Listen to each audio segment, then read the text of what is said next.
Buenas noches, amigas y amigos de RCTV. Desde hace muchos años ustedes me han venido oyendo hablar sobre la necesidad de un relevo generacional en el país, de que nueva gente, nuevos dirigentes políticos irrumpan en el panorama político del país, actúen y empiecen a tomar las decisiones que hacen falta. En estos días se ha producido un milagro y yo lo atribuyo en buena parte a esa cantidad de caras nuevas que hay en la política venezolana, y es el llamado Plan Consenso País, Ujú. mediante el cual los principales dirigentes de la oposición política en el país han llegado a un acuerdo, y las organizaciones no gubernamentales han llegado a un acuerdo de gobernabilidad, a presentarle un programa alternativo a, a este, a este programa del presidente Chávez de convertir a Venezuela en una sucursal de Cuba. Sí. ¿Por qué no nos cuenta, Julio, un poco cómo llegaron a ese acuerdo? ¿Cómo se produce ese milagro?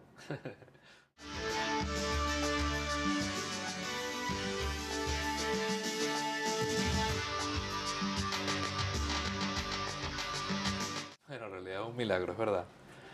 Bueno, yo creo que eso tiene su historia que es importante conocerla, en el sentido de cómo al final creo que fue la fuerza de la gente la que le dio forma a lo que se produjo el domingo pasado.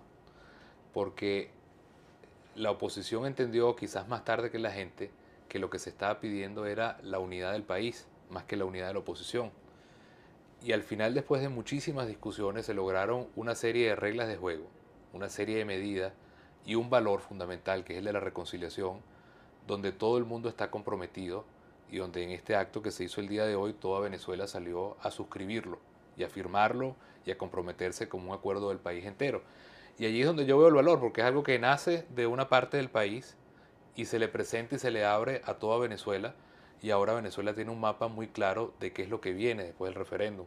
Y yo creo que ahí tiene un valor fundamental el hecho de que la gente es la que va a tener siempre la última decisión. Una de las cosas que llama más la atención es el acuerdo de elegir un candidato único, Sí. y eso va a ser posible. Bueno, es que ahí habían varias alternativas. O plantear después de los reparos inmediatamente la elección de unas primarias. Hay gente que ha planteado que se hiciera justo en el momento del referéndum, el 15 de agosto, y lo que está ahora como opción es que se pueda hacer después del 15 de agosto, es decir, 15 días antes, 15 días después, perdón, del referéndum, se presenten estas primarias.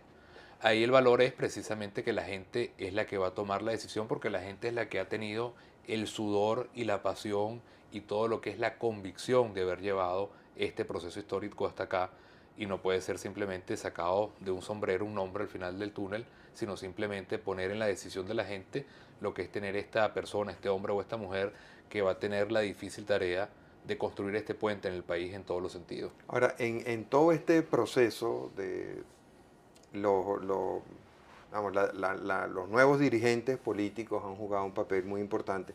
Las mujeres también han jugado un papel muy Así es. importante. Pero uno ve como pocas mujeres en el protagonismo. ¿Qué es lo que está pasando ahí? Bueno, yo creo que eso es parte como de la cultura de la sociedad entera, ¿no? Uno va a una casa, a un hogar, y verdaderamente quien lleva la conducción y quien lleva los pantalones son las mujeres. Uno va a una empresa y también ve a las mujeres en todas las posiciones de mando. Uno va a un partido político, por ejemplo, Primero Justicia, y todas las secretarías nacionales, la mayoría están conducidas por mujeres. La Secretaría de Organización es una mujer, por ejemplo. Pero yo creo que una de las cosas que tenemos que evolucionar es precisamente la mujer como rostro y como portavoz y como líder visible de cualquiera de los procesos. Pienso que el país está muy cerca de eso. Cuando nosotros tenemos candidatos regionales que son mujeres, el hecho de ser mujer le da una fuerza y una legitimidad en este momento verdaderamente impresionante. Y yo creo que no estamos lejos de tener pronto en el país una mujer presidente, por ejemplo. Y yo creo que eso tiene muchísimo valor. En estas primarias, ¿tú crees que participen muchas mujeres? Y es probable, hay nombres que han venido rebotando y sonando, y yo creo que es muy sano, yo creo que es muy atractivo el hecho de que la mujer termine de asumir lo que ya es un hecho, que es que mandan en todas partes, ¿no? Sí. Y que se termine de ¿Y formalizar eso por una vez. qué en el mundo político ha sido tan difícil eso? Bueno, yo creo porque siempre la mujer ha estado en los partidos como en la parte femenina y siempre se ha visto la participación de la mujer como el tema reivindicativo del feminismo y eso ya ahora se ha traspasado completamente. Y creo que la mujer tiene un papel muchísimo más importante, es mucho más práctica, mucho más organizada, mucho más tenaz, mucho más apasionada, tiene una comprensión mayor de lo que es la vida y es una persona y es un ser que tiene como concepto sacar lo mejor de las personas, como madre, como pareja. Y yo creo que ese proceso viene, sin duda alguna vendrá. Está aguantado, sí, como el cambio generacional, así como usted dice que hay un cambio generacional latente, hay un cambio también de paradigma, que es la mujer ejerciendo un liderazgo ya abierto en toda la sociedad. En todas estas giras que has estado haciendo por el país, ¿qué cambios has encontrado? ¿Qué es lo que más te ha llamado la atención? Yo creo que el papel de la mujer es uno bien importante en la organización, en la pasión que se le está poniendo a esto, en, digamos, concentrar la esperanza de ese país que viene. Quizás esa intuición que tiene la mujer de saber que estamos como en una especie de parto histórico, que tiene ese aspecto de dolor, pero también de vida. En ese nacimiento que estamos ahora, una nueva Venezuela, ellas están presentes y están despiertas en todo eso. Y lo otro, que hay muchas cosas interesantes. Encontrar en cada hogar, en estas visitas que estamos haciendo casa por casa, la marca que a veces deja el tema del empleo, ¿no? Del problema del empleo. La primera pregunta que yo hago por curiosidad al llegar a una casa es cuánta gente trabaja acá. Y es verdaderamente doloroso y apasionante ver cómo, por ejemplo, un hogar, el tema del empleo es prácticamente lo que uno entiende, cómo Venezuela está viviendo desde la solidaridad de la familia. La mitad de la gente de una familia no está trabajando, solamente viven del trabajo de uno u otro miembro de la familia. Y eso creo que tiene un valor muy profundo de la importancia que tiene el hogar en nuestro país, pero al mismo tiempo cómo eso tiene un efecto psicológico muy grande en el autoestima de la gente. La gente se termina culpando. En muchas de las visitas que hice, la gente piensa que no consigue trabajo porque es culpa suya, porque no dio lo mejor de sí, porque no estudió. Y hay que darle un mensaje que no es cierto, es decir, el empleo no existe muchas veces por las condiciones de lo que está viviendo Venezuela. Que Pero no, los no, mismos venezolanos hace 5 años tenían 1 millón más de empleos de los que tienen hoy en día. sí, Y éramos exactamente.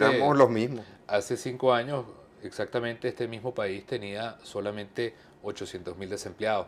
Hoy llegamos a 2 millones de desempleados, por decir una cifra conservadora. Entonces, esa cicatriz del empleo en la familia, el ver a la gente desesperada por tratar de darle dignidad a su vida a través del trabajo.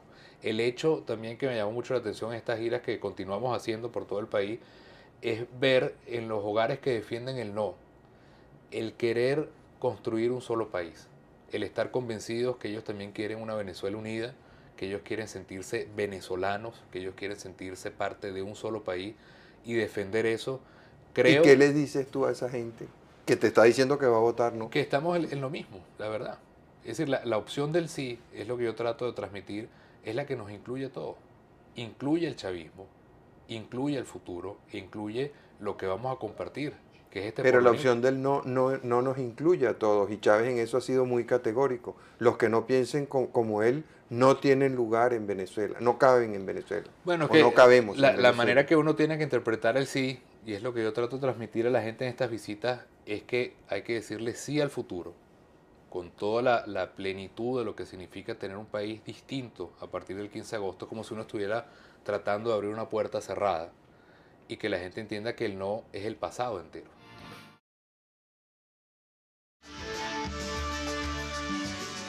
En estos días, Carlos Andrés Pérez dio una entrevista que ha causado mucho impacto. Mucha gente la atribuye a influencias del doctor José Vicente Rangel. Tú a lo mejor no lo recuerdas porque estabas muy pequeño, Ajá. pero hubo una época en que Rómulo Betancourt y Rafael Caldera se propusieron enjuiciar a Carlos Andrés Pérez. Y lo tenían ya a punto de mate cuando en una votación en el Congreso Nacional el voto de José Vicente Rangel salvó al Sí. expresidente Pérez. Mucha gente piensa que ahora Pérez le está pagando el favor con estas declaraciones. ¿Tú qué crees? No, bueno, no sé si será una conexión directa entre José Vicente y Carlos Andrés. Hay mucha conexión entre José Vicente y Carlos Andrés. Sí, el episodio histórico lo conozco, de ese voto que fue el único que salvó ese enjuiciamiento. Sí. Ahora, lo que sí es claro es que en lo que encarna Carlos Andrés Pérez, lo que encarna José Vicente Rangel y lo que encarna el presidente Chávez es exactamente lo que el país quiere superar. Es decir, un pasado lleno de degradación, de corrupción, de errores, de lo que fue cambiar una Venezuela que venía ascendiendo hacia una vida democrática y plural y verdaderamente moderna, a un país que entró en un colapso y en una crisis brutal, a un país dividido y fracturado como tenemos ahora, a un país lleno de odio como proclama José Vicente, ese paquete entero, por eso yo digo que él no representa el pasado entero. Es decir, Chávez es el último gobierno de la Cuarta República, por ponerlo en unos términos. Y aquí el país tiene que mudar de piel, tiene que cambiar de paradigma, tiene que sentir que viene un corte que incluye a todos los venezolanos, pero que deja atrás el odio y que sigue adelante sin dejar a nadie atrás, por llamarlo de alguna manera. Ese es el reto que tenemos por delante. ¿Y cómo vas a hacer para distinguir entre esos venezolanos como Carlos Andrés Pérez, como José Vicente Rangel, como Hugo Chávez, que representan la corrupción, los vicios, la política cerrada, exclusionista, sectaria, y esa nueva Venezuela que quiere abrirse paso, que Sí. quiere algo distinto? Yo creo que el único antídoto que tenemos contra eso y es reconocernos todos como venezolanos y saber que cada quien juega un papel y que cada quien tiene su dignidad y cada quien tiene su responsabilidad también. El único antídoto que yo veo es un profundo cambio generacional en el país y a nivel de liderazgo político con muchísimo más razón. El promedio de edad de Venezuela es 25 años. Yo tengo 34 años, yo ya soy viejo para el promedio de edad del país. Entonces ya eso nos da una dimensión de ese volcán que viene en Venezuela, que es toda una generación nueva, que no tiene nada que ver con ese pasado, con los 40 años, que tendrá que aprender a conocer las cosas buenas que hubo allí y hacer sus propios cortes históricos distintos a los que estamos viviendo ahora, y que no tiene nada que ver con la división del presente tampoco, sino que es un país que se tiene que plantear otros desafíos, otras metas, otros sueños, otra convivencia, otro lenguaje, otra forma de entender la historia y al final otro futuro distinto, ¿no? Ahora, ¿cómo le dices tú eso a los presos del Táchira, a Enrique Capriles, al general Carlos Alfonso Martínez, al general Francisco Usón? ¿Cómo les dices tú eso? Bueno, yo tuve la suerte de visitar la semana pasada en el Táchira a los presos del Táchira. Fuimos con la ruta del camión de Primero Justicia y yo me quedé verdaderamente impactado, pero impactado de una pieza, como dicen, ¿no? ¿Por qué? Sobre todo por Elsie de Peña, que es la mujer que está en el anexo femenino aislada, sola allí. El aplomo, la serenidad, la convicción, el sentido de lucha de esta mujer a mí me dejó verdaderamente impresionado. Cómo ella traspasa cualquier problema de odio, de división, de pasado y está entregada a su país como se entrega una mujer o una madre, es una cosa que verdaderamente admiro y nos dejó a todos admirados también. Y en el grupo de los hombres, ellos llevan 14 meses allí, que no es poca cosa. Y ellos fueron los primeros que me dijeron, mire Julio, nosotros sabemos que el país no va a volver pasado. Me lo dijeron ellos también. Es decir, ellos están muy claros. Y ha sido un poco la proclama de Enrique Capriles cuando hemos dicho que el país tiene mucho más futuro que pasado. Y en el caso de Enrique, a quien conozco bien porque soy su amigo, una de las cosas que más admiramos todos de él es que nos ha dado una fuerza extraordinaria para que esta prisión de él no se convierta en odio, ni en venganza, ni en retaliación. Ahora, frente a todos esos jueces que han estado ruleteando los casos, que han estado descuidando sus deberes fundamentales, que han estado traicionando su juramento, ¿qué ¿Qué hacer? reacción tienes tú? ¿Ah? ¿Qué hacer con eso? ¿Qué No, eso es un reacción tienes tema tú? mayúsculo, de verdad. Yo me acuerdo cuando yo estaba en la universidad estudiando Derecho, que uno veía el caso de Fujimori y la Comisión de Derechos Humanos en aquel momento, que estaba Carlos Ayala de presidente de la comisión, como un gran escándalo ponía que los jueces en el Perú, el 60% eran provisionales. Y nosotros tenemos ya el 80% de los jueces provisionales, es decir, nombrados a dedo, y los fiscales igual. Entonces, el reto de transformar esa justicia, el reto de tener unos jueces que no tengan miedo, sino que sean jueces verdaderamente defensores de la dignidad humana y la legalidad, no es un reto fácil. Yo creo que es verdaderamente el desafío más importante que tiene la sociedad. Nuestro nombre Primero Justicia no es una marca, simplemente es un programa político de cómo entendemos nosotros el futuro y la historia en el sentido de que si esta democracia no le da justicia a la gente y no le da dignidad a través de los derechos de la gente, no es democracia en el fondo, ni es una realidad como democracia. Entonces, ahí creo que está el corazón del problema venezolano. Nosotros vamos a tener que obligatoriamente en el futuro que buscar, sin tener que buscar estos atajos de emergencia judicial o de intervención política del Poder Judicial, tener que darle una dignidad a los jueces y poder llevar jueces a la comunidad, que es la historia nuestra también, acercar el juez a la comunidad a través de los jueces de paz, los mecanismos alternativos, la conciliación, la mediación, y crear una cultura de la justicia que en el país no existe. En Venezuela, lamentablemente, si uno estudia la historia venezolana, no hay un episodio heroico de la justicia en el país, ni pequeño ni grande. Quizás la única intervención de la justicia fue en el caso del presidente Pérez cuando lo sacaron del poder, pero el resto de la justicia venezolana es la gran ausente, nunca ha cumplido un papel. Y hasta que esa justicia no sea el centro de la historia, y la que otorgue los derechos, y la que otorgue la dignidad, y la que otorgue las oportunidades, esta democracia no será una democracia real, será una democracia de la ley del más fuerte, que es lo que estamos viviendo ahora. ¿Cómo vas a tratar a esos jueces? O sea, jueces que han privado de su libertad injustamente, violando todos sus derechos a ciudadanos durante 14 meses, por ejemplo, como es el caso de los presos políticos del Táchira. Sí, eso replantea todo lo que es la posición de esos jueces. Esos jueces, en el fondo y en la superficie y por todos lados, no son jueces en realidad. ¿Qué crees tú que son? ¿Unos mujiquitas más? Son personas puestas a dedo, son personas que responden a la política. En el caso de Enrique Capriles, por ejemplo, como dice usted, Enrique Capriles ha sido ruleteado por 10 jueces. 10 jueces, Enrique lleva ya casi 90 días preso. 10 jueces, 90 días preso y el juicio no ha comenzado. Eso es una cosa verdaderamente denigrante. Bueno, en el caso del Táchira, Y en el caso del Táchira igual, 14 meses y el juicio todavía no ha comenzado. Entonces ahí uno tiene que ver que estas personas, Enrique Capriles, los presos del Táchira, los militares presos, la gente de Súmate que está siendo perseguida o la gente de Petróleo, encarnan el sufrimiento de muchos en el país que no tienen la notoriedad de ellos. El sufrimiento de mucha gente que está sufriendo injusticias en Venezuela, pero que no tienen la notoriedad para que su caso pueda ser visto por todos. La madre que no puede conseguir la pensión de alimentos de sus hijos, el caso de la persona que es votada y no puede acceder a sus derechos laborales, la persona que quiere que se cumpla una ordenanza en la comunidad y no puede. Es decir, el país no tiene dignidad hasta que el país no pueda hacer valer sus derechos. Y ahora estos jueces habrá que removerlos, ¿verdad? ¿cómo puede un país superar esa situación? Tú señalabas ahorita la gente que ha sido privada de las oportunidades a las que legal y legítimamente tiene derecho. Tiene derecho a la educación. Este gobierno ha convertido la educación en una vergüenza. El Ministerio de Educación no funciona para nada, sus servicios son cada vez peores y entonces inventan unas misiones en donde con unos videocassettes que traen de Cuba, malamente, compran a la gente, le dan un dinero para que asista a la tal misión y después le regalan un título, sin Sí, que la persona haya visto un profesor.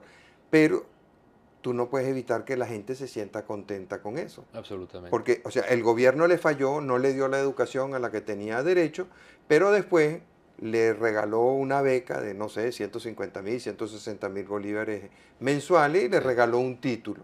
Entonces, los va agarrando en la trampa. Y eso que vemos en las misiones educativas, lo vemos también en el tema de la salud. El Ministerio de Sanidad es un fracaso, un soberano fracaso, después de que Venezuela había tenido grandes logros, después de que Venezuela fue modelo en América Latina y en el mundo de programas de sanidad colectiva. Y hay casos famosos en donde Venezuela pues marcó la pauta. Eso se ha venido al suelo. La salud está en uno de sus peores momentos en la historia. Las tasas de peso y talla de los niños demuestran que los niños venezolanos hoy son más pequeños de lo que eran hace 5 años o hace 10 años. Ya vemos un deterioro en la calidad de la salud, en las expectativas de vida, pero entonces viene el gobierno, les quita todo eso y les inventa otra beca y otro programa y sí, entonces compra voluntades. sí, Entonces, en cierta forma, el país se va sumiendo en, en esa vergüenza, pues que significa el fracaso del trabajo del Estado. Y esto lo vemos no solo en Venezuela, esto es lo mismo que ocurre en Cuba, esto es lo Sí, mismo que ocurre en Zimbabue, esto es lo mismo que ocurre en Haití. sí, bueno, ahorita en estos viajes que hemos hecho por el interior, recorriendo todo el país, varias veces me han preguntado la gente en estas visitas casa por casa de si es cierto que si el sí gana nosotros quitaríamos las misiones. Ajá. Es un discurso que ha calado. Por supuesto, la respuesta es que no se van a quitar las misiones. Pero el reto para el país entero es que sienta que las misiones pueden ser un alivio, pero que hay soluciones mucho más grandes a las cuales puede aspirar el país. ¿Cómo se llaman esas soluciones? Bueno, que las misiones se transformen en lo que se conoce como la seguridad social. La seguridad social es precisamente el producto de un país donde hay trabajo, donde la gente puede superarse, donde la gente puede ahorrar, donde la gente puede tener acceso a la salud, donde la gente Bueno, se puede yo retirar. veo que en los Estados Unidos, en Francia, en Inglaterra, en Italia, en España, en Portugal, en Grecia, en Alemania, en Chile, no hay misiones. Claro, por eso el tema está en que nuestro país no tiene que conformarse con el paño caliente que alivia, no tiene que conformarse con la aspirina simplemente, sino que tiene que buscar algo que es mucho más digno y que lo aspira y que lo que le concede el derecho, que es precisamente que nosotros tengamos un país donde la verdadera política social sea tener trabajo, que no lo hay en Venezuela, ni lo habrá con un país como está ahora Venezuela dividido. Que Venezuela aspire a que estas misiones, que son un paño caliente, se transformen después en una medicina que le dé acceso a todos, que la gente se pueda jubilar, que pueda tener pensiones dignas, que la gente se pueda formar para el trabajo. Entonces, el país no puede quedarse solamente en las misiones, el país tiene que aspirar a mucho más. Y las misiones tienen que ser un pequeño paréntesis, un paso, un escalón, en un país muy desatendido, en un país donde la pobreza ha crecido brutalmente, donde la gente no tiene ni qué comer, pero el país tiene que aspirar a mucho más porque este país puede dar mucho más y va a dar mucho más, que es lo importante. Y tú no temes que la gente, va, así como empieza a sentirse culpable porque no puede conseguir trabajo, porque no le puede dar seguridad a su familia, porque no puede obtener la educación a la que tiene derecho y que es la que le va a permitir superarse y salir de esa situación, termine conformándose con esa bequita que le pasa el Eso gobierno? es un gran peligro. Es un gran peligro que el venezolano simplemente se convierta en un esperador de lo que significa un regalo, que nosotros estemos perpetuando esta cultura de la limosna del Estado, que el Estado no se convierta sino simplemente en una especie de secuestrador del alma de la gente. Fíjate que en épocas en que en Venezuela hubo prosperidad, sin embargo, había un rechazo a la corrupción. Sí, El, ahora vemos con sorpresa con que la corrupción es aceptada por la gente. La gente no tiene trabajo, la gente es más pobre, la educación está peor que nunca en los últimos, por lo menos que nunca en los últimos 30 años, diría yo.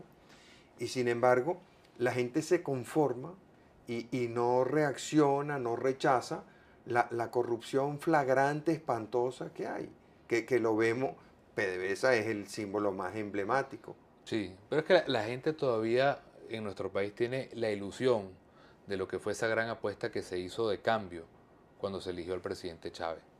Y eso es precisamente en lo cual nosotros tenemos que hacer todo el esfuerzo para que la gente sepa que aquí lo que viene dentro de muy pocos días en Venezuela es un cambio para bien de tal magnitud y tan positivo para todas las familias del país y para lo que es la paz, la estabilidad y la creación de oportunidades, que a veces nos es difícil medir lo que va a significar ese cambio tan gigantesco.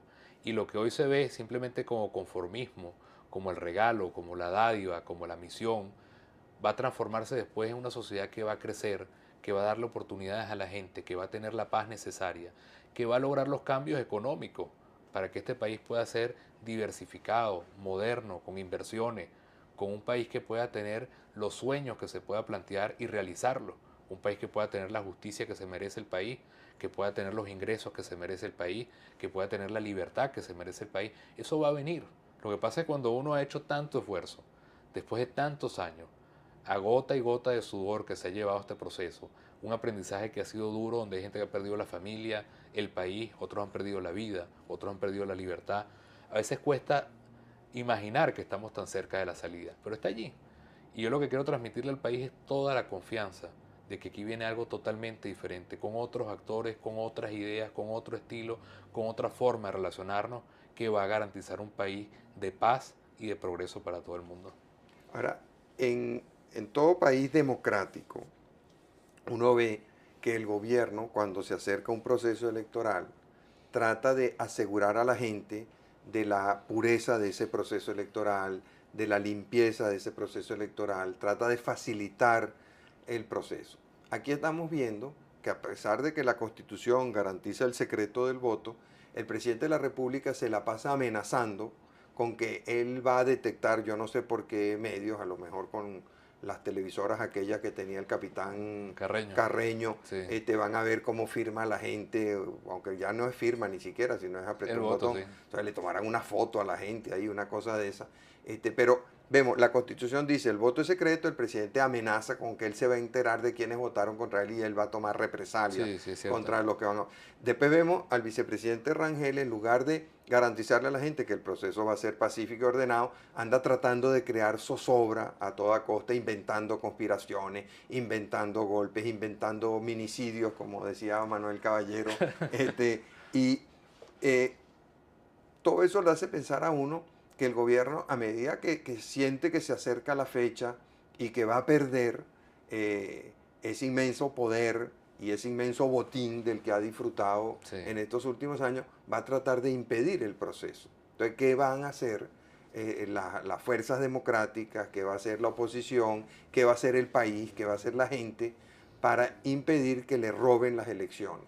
Bueno, es que el gobierno desde que tomó la decisión de participar, lo hizo con la decisión de pensar que iba a ganar. Y ha despertado todo un espíritu de participación muy positivo. Aquí se esperan 9 millones de personas el día del referéndum, que no es poca cosa. 9 millones de personas. Bueno, Eso, sería la votación más concurrida en la historia del país. claro, y además que creo que habla muy bien de la gente, en el sentido que Venezuela era un país donde todo el mundo votaba en los 60 y en los 70, y a partir de los 80 lamentablemente esa crisis llevó a que la gente se alejara del voto y hasta prácticamente votaba la mitad de las personas inscritas. Ahora hay este despertar, y para el gobierno resulta imposible dentro del país y por la expectativa que hay en la comunidad internacional buscar que eso se pueda frenar. Eso es una fuerza que no tiene forma de ser detenida. Es como si nosotros quisiéramos detener a la orilla del mar esas olas gigantescas, los tsunamis, que tienen 35 pisos de alto, simplemente poniendo las manos. No hay manera en la cual el gobierno pueda detener un pueblo que no es que va a decidir el 15, sino que ya decidió y que ya tiene, con todo lo que significa la fuerza de la historia, una decisión tomada para cambiar esta realidad. No hay forma en la cual el gobierno pueda, de ninguna manera, cambiar esa decisión que está planteada el 15 de agosto. Pero el Consejo Nacional Electoral, o una parte del Consejo, la mayoría del Consejo, los que responden a los intereses del gobierno, han demostrado tener una capacidad digestiva Uh -huh. muy grande, pues, ¿no? Como dice el dicho criollo ese viejo de que son capaces de comerse un burro muerto sin hacer como el general ese que aspira a Acosta ser Carlet. gobernador, ¿sí? Sí. Este, el, ¿Tú no crees que sean capaces de hacerlo? No, porque la historia que ellos han tenido es una historia de perro que ladra y no muerde en ese sentido. Nos han puesto a firmar varias veces y hemos firmado. 3 veces, Cuatro. 4 veces. Los reparos que fueron diseñados para que no se dieran Sí. totalmente. Y sin embargo la gente volvió a superar. Estamos a pocos días del referéndum y todo el mundo está preparado, tanto ellos como nosotros, por hablar como si fuéramos de dos equipos, para competir y para que gane todo el país ese día. Y no hay fórmula en la cual ellos puedan pagar el precio de lo que significa mover la fecha del referéndum. Eso sería absolutamente imposible. Y que lo intentaran los pone en una cuenta regresiva mucho más rápida y Pero yo mucho los más veo letal que cada ellos. día más nerviosos. Ah, no, eso sí. Yo creo que hay un miedo brutal. Una de las cosas que a mí más me llamó la atención en estos viajes al interior, y sigue pasando. Pasábamos, por ejemplo, por una alcaldía, una gobernación dominada por el MBR, y la presión que había para que no salieran los empleados a saludarnos era tan grande que a uno lo que le da es la convicción de esa avalancha que va a venir el 15 de agosto. Que la gente salía escondida de las alcaldías y las gobernaciones a esperarnos cuadras más adelante para poder saludarnos escondidos. O que la gente se asomaba y nos hacía así por las ventanas. Es decir, esa fuerza del venezolano no es aplacable con miedo, de ninguna manera. Y eso se va a manifestar con toda la fuerza, porque como lo dije antes, incluso los que apoyan el no, al final quieren el mismo futuro, el mismo país, la misma unidad y las mismas oportunidades. Y eso es lo que representa el sí. Y eso...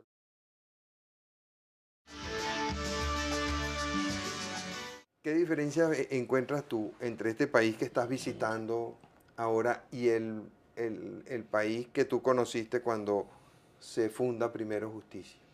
Bueno, yo creo que es un país totalmente despierto, absolutamente despierto.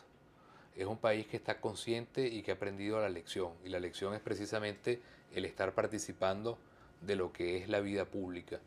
Es un país que tiene hambre de decidir, es un país que tiene hambre de cambiar la realidad, es un país lleno de energía para poder lograr todas las transformaciones que el país quiere. Es un país mucho más sabio y más inteligente y más agudo que los dirigentes. Es un país que sabe cuáles son los retos que tiene Venezuela por delante y que estoy seguro que si tanta habladera de tonterías que pudiera tener la clase política, estaría mucho más partidario de tomar decisiones que transformarían la economía del país, por ejemplo en el caso del petróleo, por hablar algo, en lo que significa crear oportunidades y abrir la industria petrolera a que sea un gran negocio para el país, que la propia dirigencia política. Es un país que está mucho más claro de cómo la transformación de la justicia los va a beneficiar a ellos que la clase política. Es un país mucho más claro que con un país dividido es imposible tener oportunidades para todos. Varios investigadores sociales me han comentado esa diferencia que tú señalas, en el sentido de que antes la gente esperaba todo de ciertas instituciones o de ciertos partidos políticos o de ciertos dirigentes. Entonces siguieron, bueno, hasta más votos recibió Carlos Andrés Pérez en un país más pequeño que Hugo Chávez o Jaime Lucinchi. Entonces seguían a Lucincho, seguían a Carlos Andrés Pérez, o seguían a Acción Democrática, o seguían a COPEI, o creían en instituciones. Y que hoy en día dicen estos investigadores que ellos sienten que la gente pone el principal énfasis en sí mismo. O sea, Sí, sí, el país va a ser lo que yo quiera que sea. sí. Pero tú me Eso es muy decís, poderoso. O sea, en el sentido que la gente se siente dueña y protagonista de la escena. Y la gente quiere, cuando digo que tiene hambre de decidir, no es solamente votar en el referéndum. La gente quiere prácticamente ser cada quien el que pueda tomar las decisiones de liderazgo. Cada quien es el gran líder del ¿no? ¿Cómo se va a proceso. encauzar toda esa fuerza? Bueno, yo creo que aquí viene el reto de todo lo que significa la política como tal, que es crear, producir y mostrar al país un nuevo liderazgo que pueda precisamente conducir a la gente con esos nuevos ideales. Yo creo que uno de los aprendizajes importantes en esto que estamos analizando es el hecho, para mí es un termómetro muy claro de si la gente ha aprendido la lección o no, es que no busquemos un nuevo Mesías. Es decir, que el país no tenga la ilusión de que vamos a salir en el referéndum a buscar de nuevo una especie de Superman o de Mujer Maravilla que va a venir a salvarnos. Para mí ese va a ser el gran síntoma de si los venezolanos aprendimos o no esta lección dura que hemos vivido en lo económico, en lo político, en lo social, el hecho de que nosotros entendamos que nadie es el país, sino que misteriosamente todos somos el país. Ahora, fíjate, dentro de la gestación de este acuerdo de gobernabilidad y de este programa de gobierno alterno que contrasta con digamos, el vacío de ideas de Chávez y sus seguidores, eh, cuya única inspiración pareciera ser Cuba. O sea, vamos a ver qué nos dice Fidel Castro Sí, y vamos a hacer lo que Fidel Castro nos dice. Entonces hay que hacer la misión Barrio Adentro. Entonces traen unos cubanos para organizar la misión Barrio Adentro. Y hay que hacer una misión para educar a la gente. Entonces como no podían traer maestros cubanos porque no hay suficiente, entonces traen unos videocassettes que grabaron allá en Cuba y se los pasan a la gente. Pero en la gestación de ese gran programa que ha preparado la oposición, yo veo que hay gente como ustedes, pues en Primero Justicia que ha trabajado, pero también veo gente en posiciones políticas distintas, ¿no? Veo gente como bueno, Vladimiro Mujica o Gabriel Puerta o sí. Armando Díaz. ¿Cómo van? Y aunque no los conozco así tanto como te conozco a ti, pues sí he seguido su trayectoria. Hay gente que piensa bastante distinto a como piensan ustedes dentro de la política convencional de Venezuela. Sí, ¿Cómo se van a poner de acuerdo después todas esas ideas? sí. No, ya el acuerdo existe. A mí lo que me parece Sí, pero hay que interesante, implementarlo. claro, ahí está un abanico muy amplio, ¿no? Desde partidos que se catalogan de derecha, como el Partido Liberal, hasta partidos de izquierda o de extrema izquierda, o tradicionalmente de izquierda como bandera roja. Y en esos dos extremos está todo un mosaico de 26 partidos políticos diferentes. Ahora, cuando tú vas a las encuestas, en el fondo, el país no reconoce en este momento sino a 4 partidos. Sí, sí, claro, pero la idea es que todo el mundo sea parte Ajá. de lo O que, de sea, lo que toda esa viene. gente, ¿cómo va a participar? ¿Cómo van a ser protagonistas? Es que ¿Cómo van a ser escuchados? Y lo valioso que yo veo es que el ABC de los problemas no es un problema ideológico, no son problemas que tengan que tener en el fondo un gran problema de discusión ideológica, sino de reconstrucción de valores básicos, casi universales. La reconstitución de un Estado de Derecho en Venezuela, el hecho de que haya separación de poderes. y eso no tiene nada que ver con Eso no izquierda, es un con problema, derecha. exactamente, no es un problema ni de izquierda ni de derecha. El hecho de poder trazar de nuevo una línea clara entre lo civil y lo militar. Eso ya no es un problema estrictamente de derecha o de izquierda o de centro o marxista o no marxista. Es un problema de reorganizar la sociedad. El hecho de que nosotros podamos reconciliar el país o no, no es un problema ideológico tampoco, es un problema de actitud frente a una coyuntura histórica difícil y de quiebre. El hecho de que nosotros podamos lograr una paz social, que podamos casi hacerle un exorcismo al tema de la violencia como se ha apoderado del país por el tema frontera, paramilitares, guerrillas, secuestro, inseguridad. Es decir, lo bueno es que el programa que le viene a esta Venezuela es precisamente entender que después del referéndum, y esto es una frase muy dura que voy a decir, pero es así, después del referéndum nosotros, gracias a Dios, nos vamos a poder enfrentar a los verdaderos problemas del país.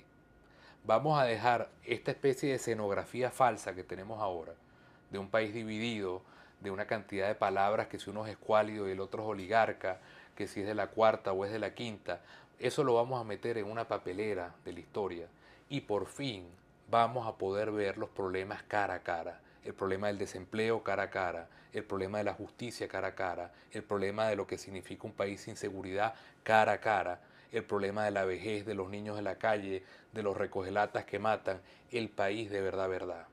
Y quitarle este disfraz que no ha servido para nada. Entonces, ¿Y qué eso es lo, papel, lo, lo bonito que tiene el y qué referéndum también. papel crees tú que puede jugar Hugo Rafael Chávez Frías en esa Venezuela? Bueno, la gente cambia y la gente se transforma. Y siempre hay que darle a la gente el beneficio de que va a madurar, de que va a comprender. Y ojalá ¿Sabes que que él pueda jugar un papel en eso el me futuro. decía José Vicente Rangel en una oportunidad empezando el gobierno? Decía Ujú. que él veía muchos parecidos entre Hugo Chávez y el trienio ADECO del 45 al 48, en lo inexperto, en lo sectario. Yo no Pero lo ya han creo. pasado 5 años y yo veo diferencias enormes. No, O no sea, lo. en Acción Democrática había pensamiento, Sí, había gente valiosa, había gente honrada. sí. No, El, yo no veo ese paralelismo, ajá. honestamente. O sea, Entonces, estaba Betancur, estaba Andrés Loy Blanco, Rómulo Gallego. Es decir, era otro calibre histórico de personajes que lamentablemente no están hoy aquí. Eso es parte del problema ok, venezolano. entonces cuando tú dices, tú crees que, mi abuelita decía que después de los 50 años la gente tenía la cara que se merecía, ¿no? Ajá. Un poco en el sentido de decir que la gente después de los 50 años es difícil que cambie. El Sí, otro sí. día me decía un psiquiatra que me hacía un análisis pavoroso de la personalidad del presidente, me decía que la personalidad se conforma alrededor Los de los primeros 20 años, sí. años y que después no Comer, hay cambio. sí. Entonces, ¿cómo piensas tú que va a cambiar una persona que acaba de cumplir 50 años?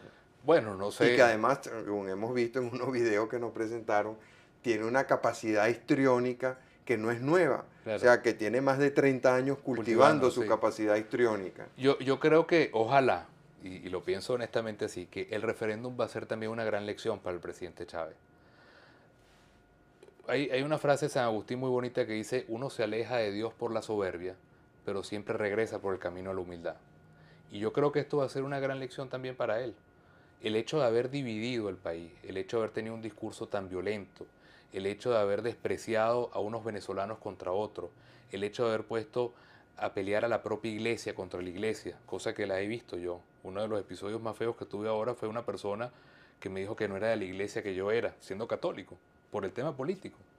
el hecho de poner a pelear a los venezolanos contra los medios de comunicación o contra la sociedad civil, eso ha sido de un gran daño para el país.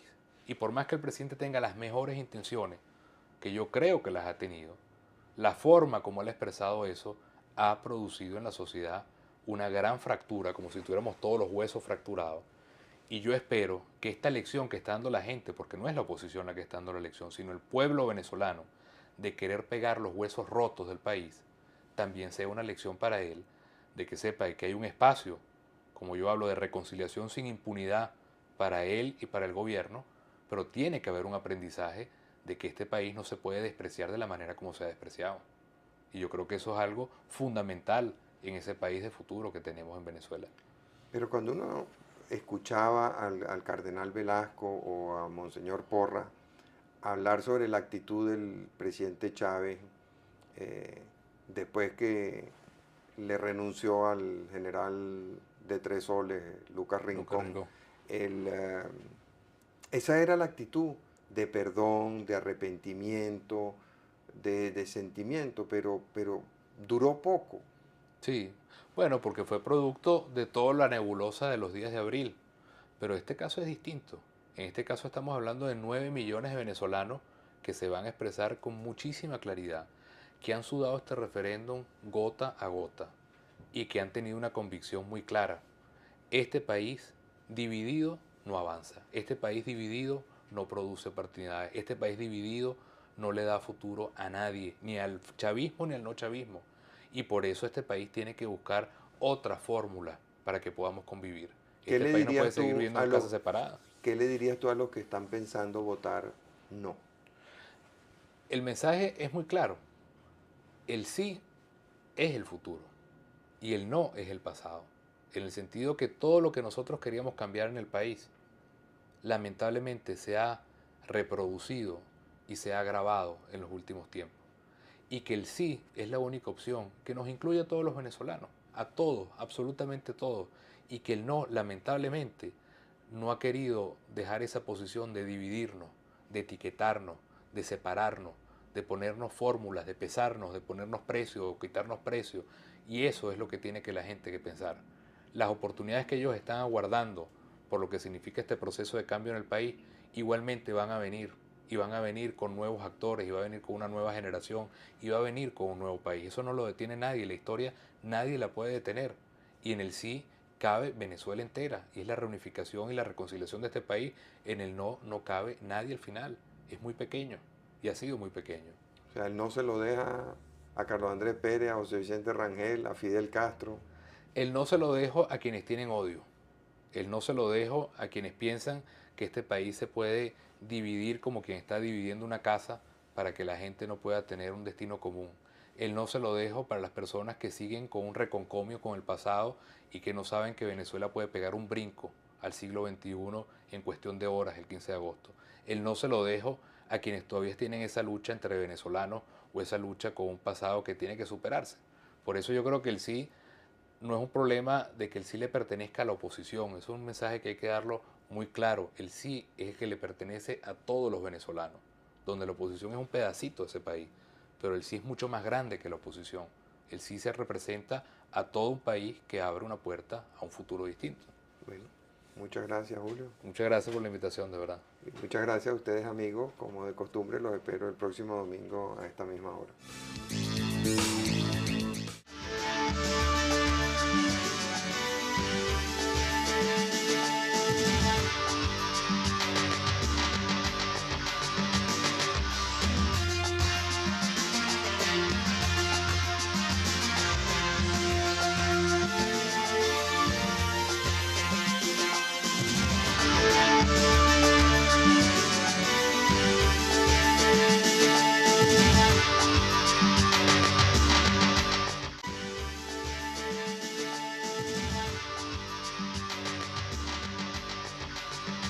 Bueno, en realidad es un milagro, es verdad.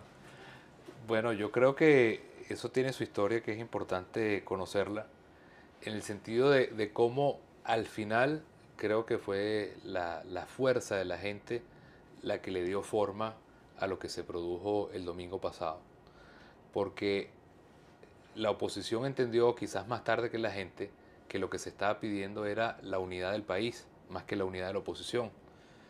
Y al final, después de muchísimas discusiones, se lograron una serie de reglas de juego, una serie de medidas y un valor fundamental, que es el de la reconciliación, donde todo el mundo está comprometido y donde en este acto que se hizo el día de hoy, toda Venezuela salió a suscribirlo y a firmarlo y a comprometerse como un acuerdo del país entero. Y allí es donde yo veo el valor, porque es algo que nace de una parte del país y se le presenta y se le abre a toda Venezuela, y ahora Venezuela tiene un mapa muy claro de qué es lo que viene después del referéndum. Y yo creo que ahí tiene un valor fundamental el hecho de que la gente es la que va a tener siempre la última decisión. Una de las cosas que llama más la atención es el acuerdo. Yo creo porque siempre la mujer ha estado en los partidos como en la parte femenina y siempre se ha visto la participación de la mujer como el tema reivindicativo del feminismo, y eso ya ahora se ha traspasado completamente. Y creo que la mujer tiene un papel muchísimo más importante, es mucho más práctica, mucho más organizada, mucho más tenaz, mucho más apasionada, tiene una comprensión mayor de lo que es la vida, y es una persona y es un ser que tiene como concepto sacar lo mejor de las personas, como madre, como pareja. Y yo creo que ese proceso viene, sin duda alguna vendrá. Está aguantado, sí, como el cambio generacional, así como usted dice que hay un cambio generacional latente, hay un cambio también de paradigma, que es la mujer ejerciendo un liderazgo ya abierto en toda la sociedad. En todas estas giras que has estado haciendo por el país, ¿qué cambios has encontrado? ¿Qué es lo que más te ha llamado la atención? Yo creo que el papel de la mujer es uno bien importante en la organización, en la pasión que se le está poniendo a esto, en, digamos, concentrar la esperanza de ese país que viene. Quizás esa intuición que tiene la mujer de saber que estamos como en una especie de parto histórico, que tiene ese aspecto de dolor. De elegir un candidato único, Sí. y eso va a ser posible. Bueno, es que ahí habían varias alternativas. O plantear después de los reparos inmediatamente la elección de unas primarias. Hay gente que ha planteado que se hiciera justo en el momento del referéndum, el 15 de agosto, y lo que está ahora como opción es que se pueda hacer después del 15 de agosto, es decir, 15 días antes, 15 días después, perdón, del referéndum, se presenten estas primarias. Ahí el valor es precisamente que la gente es la que va a tomar la decisión, porque la gente es la que ha tenido el sudor y la pasión y todo lo que es la convicción de haber llevado este proceso histórico hasta acá, y no puede ser simplemente sacado de un sombrero un nombre al final del túnel, sino simplemente poner en la decisión de la gente lo que es tener esta persona, este hombre o esta mujer que va a tener la difícil tarea de construir este puente en el país en todos los sentidos. Ahora, en todo este proceso de los, vamos, los nuevos dirigentes políticos han jugado un papel muy importante. Las mujeres también han jugado un papel muy Así es. importante. Pero uno ve como pocas mujeres en el protagonismo. ¿Qué es lo que está pasando ahí? Bueno, yo creo que eso es parte como de la cultura de la sociedad entera, ¿no? Uno va a una casa, a un hogar, y verdaderamente quien lleva la conducción y quien lleva los pantalones son las mujeres. Uno va a una empresa y también ve a las mujeres en todas las posiciones de mando. Uno va a un partido político, por ejemplo, Primero Justicia, y todas las secretarías nacionales, la mayoría están conducidas por mujeres. La Secretaría de Organización es una mujer, por ejemplo. Pero yo creo que una de las cosas que tenemos que evolucionar es precisamente la mujer como rostro y como portavoz y como líder visible de cualquiera de los procesos. Pienso que el país está muy cerca de eso. Cuando nosotros tenemos candidatos regionales que son mujeres, el hecho de ser mujer le da una fuerza y una legitimidad en este momento verdaderamente impresionante. Y yo creo que no estamos lejos de tener pronto en el país una mujer presidente, por ejemplo. Y yo creo que eso tiene muchísimo valor. En estas primarias, ¿tú crees que participen muchas mujeres? Y es probable, hay nombres que han venido rebotando y sonando, y yo creo que es muy sano, yo creo que es muy atractivo el hecho de que la mujer termine de asumir lo que ya es un hecho, que es que mandan en todas partes, ¿no? Sí. Y que se termine de ¿Y formalizar eso por una vez. qué en el mundo político ha sido tan difícil eso? Bueno, yo Buenas noches, amigas y amigos de RCTV. Desde hace muchos años ustedes me han venido oyendo hablar sobre la necesidad de un relevo generacional en el país, de que nueva gente, nuevos dirigentes políticos irrumpan en el panorama político del país, actúen y empiecen a tomar las decisiones que hacen falta. En estos días se ha producido un milagro y yo lo atribuyo en buena parte a esa cantidad de caras nuevas que hay en la política venezolana, y es el llamado Plan Consenso País, Ujú. mediante el cual los principales dirigentes de la oposición política en el país han llegado a un acuerdo, y las organizaciones no gubernamentales han llegado a un acuerdo de gobernabilidad, a presentarle un programa alternativo a, a este programa del presidente Chávez de convertir a Venezuela en una sucursal de Cuba. Sí. ¿Por qué no nos cuenta, Julio, un poco cómo llegaron a ese acuerdo? ¿Cómo se produce ese milagro?